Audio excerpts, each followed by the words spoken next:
এবার আসো আবু জাহেলের যে গর্হিত কাজ, ফেরিওয়ালার ঘটনা। অর্থাৎ ফেরিওয়ালা তো তোমরা চিনো, অর্থাৎ যারা তোমার ঘুরে ঘুরে পণ্য বিক্রি করে, ফেরি বলে না, এই যে আমরা ফেরি বুঝি না, এই যে ফেরি ঘাট বলি না, ফেরির কাজ কি এক ঘাট থেকে আরেক ঘাটে যাওয়া। এই ফেরিওয়ালা যারা, তারা সাধারণত মানুষের বাড়ি বাড়ি ঘুরে তোমার কি করে, পণ্য বিক্রি করে।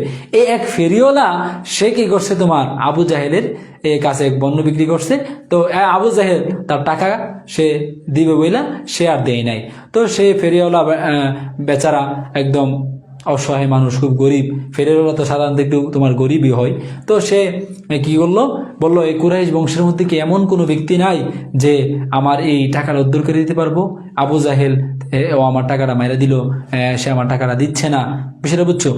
তখন এই তোমার কুরাইশ গোত্রের যারা গণ্যমান্য ব্যক্তি ছিল, রাসূলুল্লাহর শত্রু যারা ছিল, তারা কি করলো, উস্কানি দিয়া, যেহেতু রাসূলুল্লাহর সবচেয়ে বড় শত্রু ছিল আবু জাহেল, বিষয়টা বুঝছো? তো সে কি করলো, বললো তোমার যে টাকাটা উদ্ধার করে দিতে পারে, ওই যে দেখছো লোকটা, এই যে মোহাম্মদ নামী লোকটা, উনি কি করতে পারে, তোমার টাকাটা উদ্ধার করে দিতে পারে। মানে তারা চাইছিল এখন মজা নিতে, যে তার কি একটা পরিণত হয়, আবু জাহেল তাকে কি শাস্তি দেয় সেটা দেখা।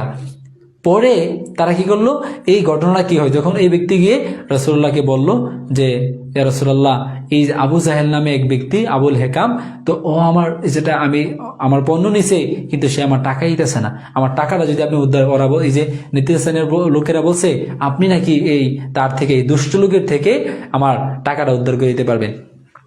তো তখন রাসূলুল্লাহ তিনি কি করলেন, তার কথায় যেহেতু তারা বলেছে, আজকে তাদেরকে একটা কিছু দেখাতে হবে, তাদেরকে একটা মুজাজা আজকে দেখানোই দরকার।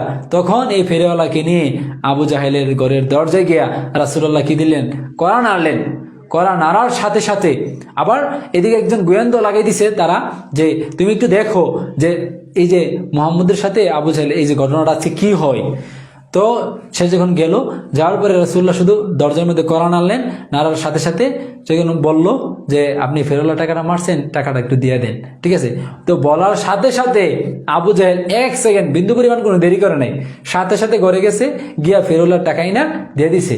এবং তার মধ্যে এরকম ভয়, যখন এই যে গোয়েন্দা যখন নিয়োগ করছে, গোয়েন্দা যখন আসলো, এই টাকা যখন উদ্ধার হয়েছে, তারা এটা যখন শুই না তো অবাক হইল, কিরে আবু জাহেলের মতো এত ক্ষমতা সম্পন্ন ব্যক্তি দেখা টাকা উদ্ধার করে বলছে, মোহাম্মদের মতো একজন মানে নেতৃত্বের ব্যক্তি না, কি বলে, সে উদ্ধার করে ফেলছে, কিভাবে সম্ভব? তো ওই গোয়েন্দার থেকে তথ্য শুনলো, কিন্তু গোয়েন্দাও অবাক, আরে এটা কিভাবে সম্ভব? আবু জাহেল বিনা প্রশ্নে, বিনা দ্বিধায় টাকা দিয়ে দিল, কোনো প্রতিবাদ করো না। তখন এই ঘটনাটা তোমার এখানে কিছুটা আংশিক উল্লেখ হয় নাই। অর্থাৎ এই আবু জাহেলকে তারা গিয়ে ধরলো যে আপনি কেন এই মানে একবার বলার পরেই কোনো প্রশ্ন ব্যতীত, কোনো বাক বিতণ্ডা ব্যতীত আপনি টাকা রেঁধে দিলেন। তখনই আবু জাহেল এই ভয়াবহ ঘটনার কথা বলছে যে তোমরা জানো না, যখন রাসূলুল্লাহ এই আমার দরজার মধ্যে কড়া নাড়লেন, আমি যখন দরজা খুললাম, আমি দেখলাম রাসূলুল্লাহর পিছনে অর্থাৎ এমন বড় এক উট হা করে আছে, যেন আমার যদি কোনো বিন্দু পরিমাণ দেরি হয়, এই উট যেন আমাকে কি করবে, খেয়ে ফেলবে, এরকম একটা অবস্থা হয়েছে। দেখে তো আমার আপনার পানি নাই, আগে আমি কি সামলাই, আগে কুত্তা সামলাই, এরকম আগে নিজের জান বাঁচাই, টাকা পয়সা বাঁচলে বহুত মারতে পারবো, আজকে একটু জান বাঁচাই। তো সে কি করলো, এই ঘটনা যখন বললো, তারাও কি হয়ে গেল, অবাক হয়ে গেল। তারা যেটা অসম্ভব মনে করেছিল রাসূলুল্লাহর দ্বারা, রাসূলুল্লাহ সেটা কি করলেন, সম্ভব করে দিলেন। এই হচ্ছে তোমার ফেরিওয়ালার যে ঘটনা।